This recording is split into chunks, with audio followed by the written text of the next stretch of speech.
Police ने जंतर मंतर और उसके आसपास लगे टीवी कैमरों को भी हटा लिया था, बंद कर दिया था। जो बीते 1.5 महीने से सवा महीने से लगातार निगरानी कर रहे थे, वो क्यों कैमरे हटा लिए गए? ऐसे में सवाल ये कि आखिर जब कॉकरोच जनता पार्टी ने चलो संसद का इतना बड़ा ऐलान किया था, तो उससे पहले पुलिस ने सीसीटीवी क्यों हटाए? इसका जवाब भी दिल्ली पुलिस को ही देना होगा, क्योंकि दिल्ली पुलिस वाहवाही तो बटोरना चाहती है, लेकिन ये नहीं बताना चाहती कि इस छात्र प्रदर्शन पे लाठियां क्यों बरसाई गईं, आंसू गैस के गोले क्यों चलाए गए। एक तरफ लोग जंतर मंतर की तरफ कूच करने की कोशिश कर रहे थे, दूसरी तरफ जंतर मंतर के मंच से अभिजीत दीप के शांतिपूर्ण मार्च करने का ऐलान कर रहे थे। और ये आज नहीं कर रहे थे, बीते 1 महीने से यही प्रदर्शन करते छात्र, ये युवा बार बार कह रहे थे कि गांधीगिरी दिखानी है, अंबेडकर के रास्ते पे चलना है, शांतिपूर्ण तरीके से प्रदर्शन करना है।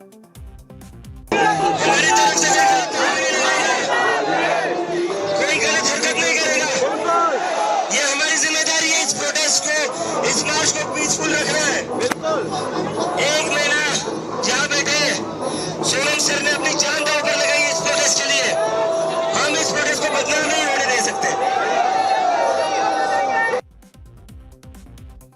और दिल्ली में इन युवा प्रदर्शनकारियों को रोकने के सुरक्षा के लिए बेहद खास सुरक्षा इंतजाम किए गए थे। लगातार इस बात को कहा गया, जैसे कहा गया कि नई दिल्ली में धारा 163 लगा दी गई है। जंतर मंतर पर सुरक्षा के लिए दिल्ली पुलिस की 2 लेयर और अर्धसैनिक बलों की 1 लेयर तैनात कर दी गई है। संसद, Jantar Mantar, Central Vista, Connaught Place, Shankar Chowk और अन्य संवेदनशील इलाकों में अतिरिक्त जवानों की तैनाती तक कर दी गई है। किसी भी आपात स्थिति से निपटने के लिए रिजर्व पुलिस बल को स्टैंड बाय पर रखा गया। पुलिस और सुरक्षा एजेंसियों को लगातार दिन रात पेट्रोलिंग पर लगाया गया था। ये तमाम बड़े बड़े दावे किए गए थे। दिल्ली पुलिस ने साफ किया था कि चलो संसद मार्च की अनुमति नहीं दी गई है और किसी भी प्रदर्शन को संसद की ओर जाने नहीं दिया जाएगा। पुलिस किसी भी कीमत पर प्रदर्शनकारियों को जंतर मंतर पर रोकना चाहती थी। वो प्रदर्शनकारी हर कीमत पर संसद भवन की तरफ जाना चाहते थे। यानी पुलिस कह रही थी कि प्रदर्शन जंतर मंतर तक ही सीमित हो, फिर वो बैरिकेड हटा लेती है, फिर वो कैमरे हटा लेती है और फिर वो बातचीत की बात करती है अभिजीत दीप के और उनकी टीम से। तो एक तरफ बातचीत की शुरुआत की जाती है और वहाँ कॉल दिया हुआ था युवाओं को कि जंतर मंतर पर आओ और संसद की ओर कूच करो, हमको संसद पर चलना है, चलो संसद का नारा दिया था। फिर क्या हुआ, आप और हम, वो पूरे देश ने आज दिन भर वो तस्वीरें देखी।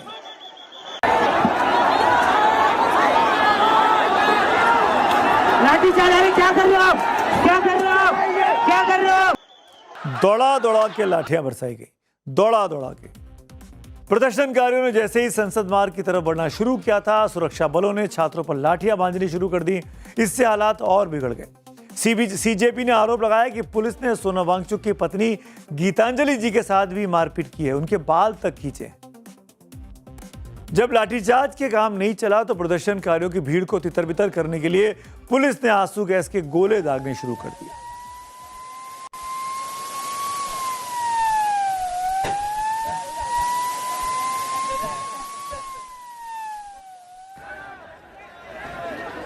पुलिस के सेक्शन से चारों तरफ सिर्फ चीख पुकार और भगदड़ मच गई। कहा गया लड़के हो या लड़कियां, सबको बगैर सोचे समझे पीटा गया, कपड़े तक फटे हैं लोगों के। लेकिन फिर भी प्रदर्शनकारी पीछे हटने को तैयार नहीं थे। जगह जगह लोग नारेबाजी करने लगे थे। ये लोग एक ही डिमांड कर रहे थे कि जवाबदेही तय हो, सरकार के साथ बातचीत का रास्ता खुले और धर्मेंद्र प्रधान जो कि शिक्षा मंत्री हैं उनका इस्तीफा हो। लेकिन बीते 1 महीने से जब से प्रदर्शन चल रहे थे, कोई बातचीत की पहल सरकार की तरफ से नहीं हुई। इट्स वेरी अनफॉर्चुनेट कि एक अच्छे मुद्दे के ऊपर बात करने के लिए, जो कि यूथ का भविष्य है, एजुकेशन के मुद्दे के बात करने के लिए इस कंट्री में इतना बड़ा प्रोटेस्ट करना पड़ता है, जो कि ये सब अवॉइड किया जा सकता था और ये पहले ही ये बात की जा सकती थी। ये बहुत ही अनफॉर्चुनेट है कि हम इस सिचुएशन पे आ गए इस देश में कि हर एक बात को दबाया जाता है और किसी को भी अपना मुद्दा उठाने के लिए दबाया जाता है और अननेसेसरीली एक ऐसा मुद्दा बनाया जाता है। आज दिल्ली में जो कुछ भी हुआ वो कतई नहीं होना चाहिए था। जिस संसद में देश के भविष्य का खाका खींचा जाता है, उसी संसद से कुछ ही दूरी पर देश का भविष्य अपनी किताबों, अपनी परीक्षाओं और अपने हक की खातिर लाठियां खा रहा था। लोकतंत्र में असहमति जताने का अधिकार सबको है। ये सबसे पवित्र संवैधानिक हक है। भारतीय जनता पार्टी जब विपक्ष में थी तो खूब प्रदर्शन करती थी। खूब लोगों के भाषण इस वक्त वायरल भी हो रहे हैं, जब अपनी आवाज उठाई जाती थी प्रदर्शन करके, आंदोलन करके। ये अधिकार किसी की मेहरबानी नहीं है, बल्कि बाबा साहेब के संविधान की वो ढाल है जो लोकतंत्र को जिंदा रखती है। कानूनी भाषा में इसे राइट टू प्रोटेस्ट कहा जाता है और जिस तरह से युवा छात्रों पर पुलिस ने लाठियां बरसाई उसे कतई जायज नहीं ठहराया जा सकता। प्रदर्शन कर रही छात्राओं को भी नहीं छोड़ा गया। देखिए,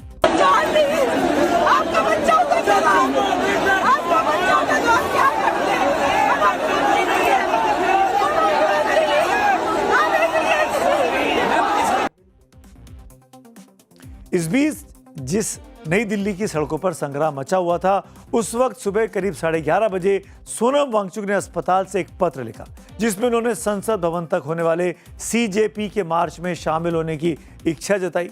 सोनम वांगचुक इस समय सफदरजंग अस्पताल में भर्ती कराए गए। दिल्ली पुलिस, आपको याद होगा, 2 दिन पहले उनको जंतर मंतर से जबरन उठाकर ले गई थी।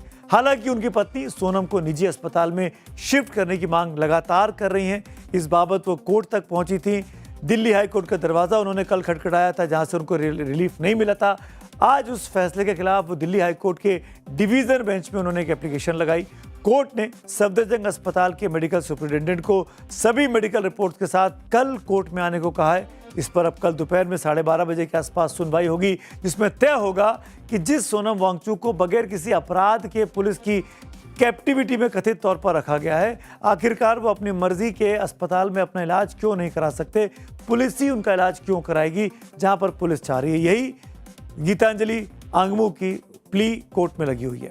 सिंगल बेंच ने कल मांग को खारिज किया था और अब डबल बेंच क्या फैसला सुनाती है, कल इस पर हमको इंतजार करना चाहिए। लेकिन यह हंगामा सिर्फ संसद के बाहर ही नहीं बरपा, संसद के भीतर भी आज खूब हंगामा हुआ है। आप पूछेंगे कि हंगामा है क्यों बरपा? क्योंकि शिक्षा का मुद्दा हमेशा आग की तरह होता है, क्योंकि विपक्ष को एक नया मुद्दा मिल गया है जिसे वो 2027 से 2029 तक अब खींचना चाहेगा। क्योंकि सरकार जानती है कि अगर इस बार मामला हाथ से निकला तो युवा वर्ग का गुस्सा अगले चुनाव में उस पर भारी पड़ सकता है। क्योंकि छात्रों की अपनी शिकायतें हैं, लेकिन बड़ा सवाल ये है कि क्या उन्हें राजनीतिक रंग चढ़ाकर इस्तेमाल किया जा रहा है। लोकसभा में भी और राज्यसभा में भी विपक्ष के नेताओं ने आज जमकर हंगामा काटा है। हंगामे का अंदाजा आप इसी बात से लगा सकते हैं कि आज लोकसभा और राज्यसभा की कार्रवाई पहले 5 बार स्थगित हुई और फिर 6वीं बार में कल तक के लिए स्थगित कर दी गई। मॉनसून हो या मॉनसून सत्र, अगर दोनों प्रोएक्टिव हो तो बहुत ही प्रोडक्टिव होते हैं। सरकार है क्या अहंकार है आपके अंदर? ये अहंकार बोल रहा है। अगर सरकार होती तो सुनती।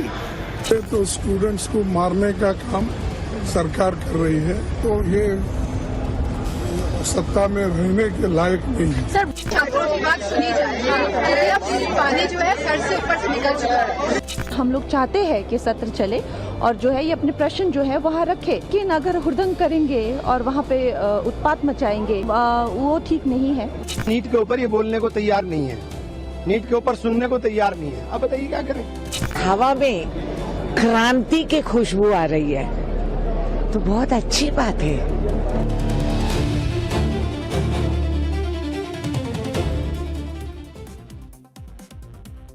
आज दिल्ली की सड़कों पर जो दिखा, जो भी हमने आपको दिखाया, उसे एक पल के लिए सिर्फ हंगामा मान भी लिया जाए, एक पल के लिए, तो जो नहीं दिखा वो राजनीति थी।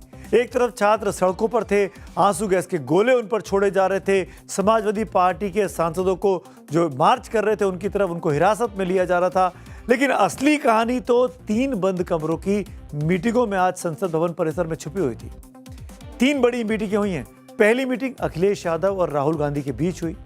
दूसरी मीटिंग शिक्षा मंत्री धर्मेंद्र प्रधान और गृह मंत्री अमित शाह के बीच हुई, जो करीब 3 घंटे से अधिक वक्त तक चली।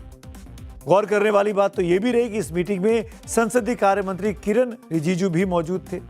और तीसरी मीटिंग सीजेपी यानी कॉकरोच जनता पार्टी के 2 सदस्यीय डेलीगेशन का केंद्रीय मंत्री, केंद्रीय स्वास्थ्य मंत्री जेपी नड्डा के साथ हुई मुलाकात थी। इन तीनों मीटिंगों के दौरान बंद कमरों में क्या सियासी रणनीति बनी, उसके बारे में आगे बात करेंगे।